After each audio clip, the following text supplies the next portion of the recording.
নমস্কার বন্ধুরা, রিয়াঙ্কা লাইফস্টাইলে নতুন একটা ব্লগে আপনাদের সকলকে স্বাগত। আপনারা যে যেখান থেকে ভিডিওটা দেখছেন, ভিডিওটা ভালো লাগলে লাইক শেয়ার সাবস্ক্রাইব করে সঙ্গে থাকবেন, পাশে থাকবেন। এখন সকাল 7টা মতো বাজে আর কি। সকাল 7টা থেকে আমার দিনটা শুরু হয়, আর 7টা থেকে আমি একের পর এক ধাপে ধাপে কীভাবে সংসারের সমস্ত কাজকর্ম করব সেটাই আপনাদের সঙ্গে শেয়ার করব।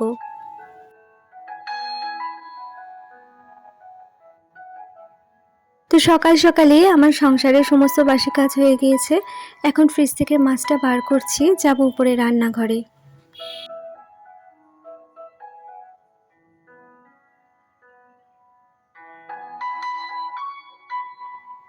আর জানেন তো, কালকের একটুখানি চিকেন রান্না করেছিলাম, সেটা বেশ অনেকটাই বেঁচে গিয়েছে। আমার হাজব্যান্ড আর ছেলে চিকেন খাবে, এই মাছটুকু করছি। ট্যাংরা মাছ কিন্তু আমার ভীষণ প্রিয়, জানেন তো। তাই বেগুন দিয়ে, কালো জিরে, কাঁচা লঙ্কা দিয়ে পাতলা করেই ঝোল করব। আর আমি যেহেতু মাছটা খেতে ভালোবাসি, তাই মনের মতন করে রান্না করব।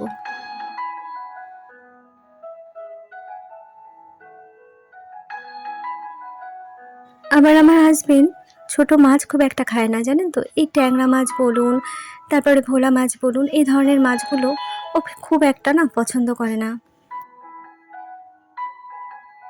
আমার এদিকে আমার ছেলে মাছ মাংস দুটোই ভীষণ প্রিয়। মাংস যেহেতু আছে, এই যে মাছ রান্না করছি, এখান থেকে মাছও কিন্তু আমার ছেলে খাবে, কিন্তু আমার হাজবেন্ড একটাও পাতে নেবে না।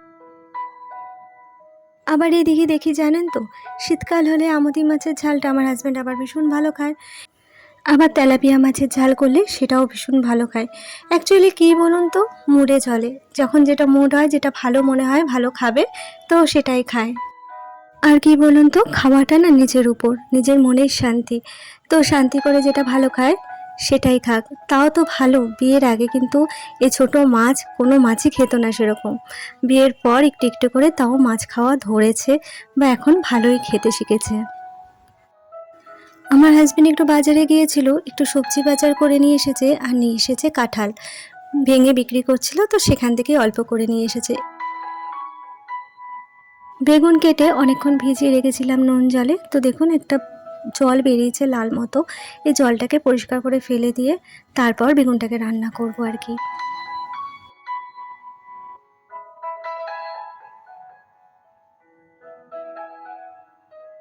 মাছটাকে পরিষ্কার করে ধুয়ে নিয়েছি।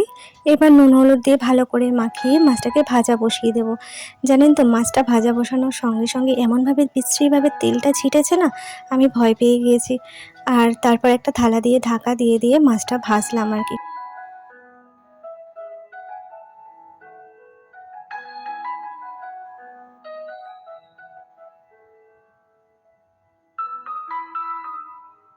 তেলের মধ্যে দিয়ে দেবো কাঁচা লঙ্কা আর কালো জিরে ফোড়নে।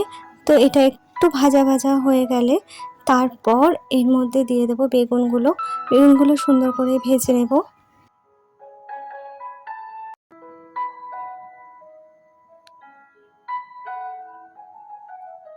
বেগুনটা এদিকে ভাজা হচ্ছে, আর আমি এদিকে একটা বোল নিয়ে নিয়েছি। এর মধ্যে হলুদ গুঁড়ো, লঙ্কা গুঁড়ো দিয়ে জল দিয়ে একটা পেস্টের মতো বানিয়ে নেব।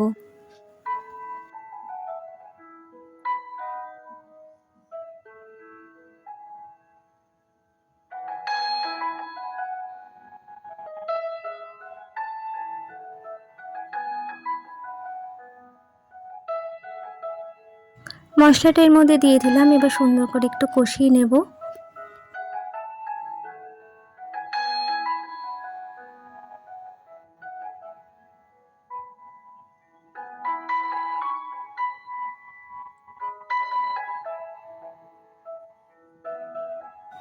এবার এর মধ্যে জল দিয়ে ভালো করে ফুটিয়ে তার মধ্যে মাছটা দিয়ে দেবো। আমার হাতে গুঁড়ো করা একটু জিরের গুঁড়ো ছিল ঘরে, সেটাই দিয়ে দিলাম। এবার নামানোর আগে একটুখানি ধনেপাতা ছিটিয়ে মাছটা নামিয়ে দেবো।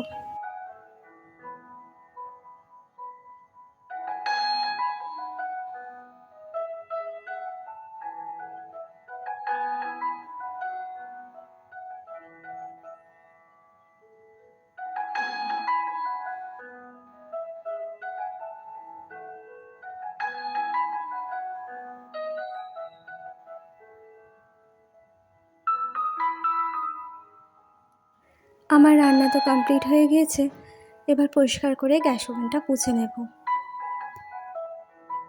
আমি আমার শ্বশুরবাড়ির ঘর করি, সেই কারণে আমার শ্বশুরবাড়ি কিন্তু ৩ তলা। একতলাতে আমাদের জ্ঞাতি আছেন যারা এখানে থাকেন না, এবং দোতলা ৩ তলায় ২টো রুম আমার শ্বশুরমশাইয়ের নামে। তো সেই কারণে ৩ তলায় এই ঘরগুলো করা হয়েছিল, শ্বশুরমশাই করেছিলেন। কি বলুন তো, এই ঘরগুলোতে সেরকমভাবে কেউ আসে না, ফাঁকাই পড়ে থাকে। আমি হয়তো রান্না করতে যতটুকু সময় আসার হয় আসি, আর ছেলে এখানে পড়তে আসে। ছেলেকে নিয়ে আমি সন্ধ্যের পর আসি কখনো পড়তে, আর কখনো ছেলে বই নিয়ে নিজে চলে যায় বেডরুমে আমার কাছে পড়তে। দোতলাটা যেহেতু পুরোটাই আমার শ্বশুরের নামে, আর এটা অনেক দিন আগে করা হয়েছিল, তাই দোতলাতে প্রত্যেকেরই বেডরুম আছে।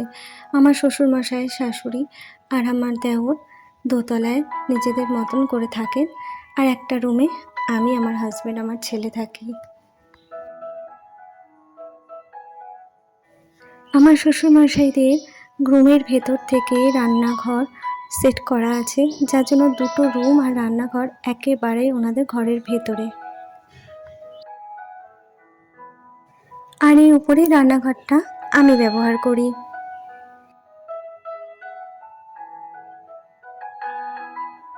যেহেতু এই ঘরগুলো খুব কম ব্যবহার হয়, ফাঁকা পড়ে থাকে বলে জানেন তো, হাওয়ায় হাওয়ায় যেন আরও বেশি ধুলো ঢোকে। সপ্তাহে একদিন করে আমি ঝাড় দিই আর একদিন করে পুছে দিই, কারণ একদিনে পোছা এবং ঝাড় দেওয়া পসিবল হয়ে ওঠে না। এত কাজের মাঝে একটু একটু করে গুছিয়ে গাছিয়ে সংসারটা করার চেষ্টা করি। আর এদিকে ছেলে স্কুল যাওয়ার আগে বইগুলোকে এমনভাবে অগোছালো করে রেখে গিয়েছে, দেখতে বড্ড বাজে লাগছে। তাই ছেলের এই পড়ার টেবিলটাকে একটু গুছিয়ে গাছিয়ে রাখার চেষ্টা করছি। কী বলুন তো, এখান থেকে কিছু আবার ফেলা যাবে না, যখন খুঁজে পাবে না আবার রেগে যাবে। তো সেই কারণে যতটুকু সম্ভব ততটুকু গুছিয়ে গাছিয়ে রাখছি আর কি।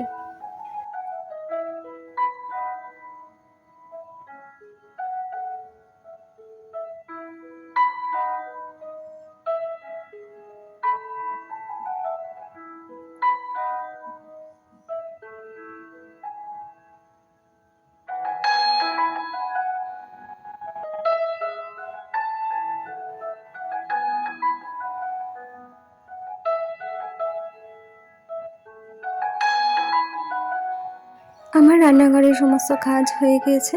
স্নান করতে যাওয়ার আগে কিছু জামা কাপড় ভিজিয়েছিলাম, তো সেইগুলোকেই কেচে ছাদে মেলতে নিয়ে এসেছি।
সকালবেলা অনেক সকালে ঘুম থেকে উঠেছি আর কি, আর ঘরের সমস্ত কাজকর্ম কমপ্লিট করে ছেলেকে স্কুল পাঠিয়ে দেন আমি উপরের কাজে হাত দিয়েছি, মানে উপরের ঘরে যা যা কাজ করলাম আর কি সেগুলো।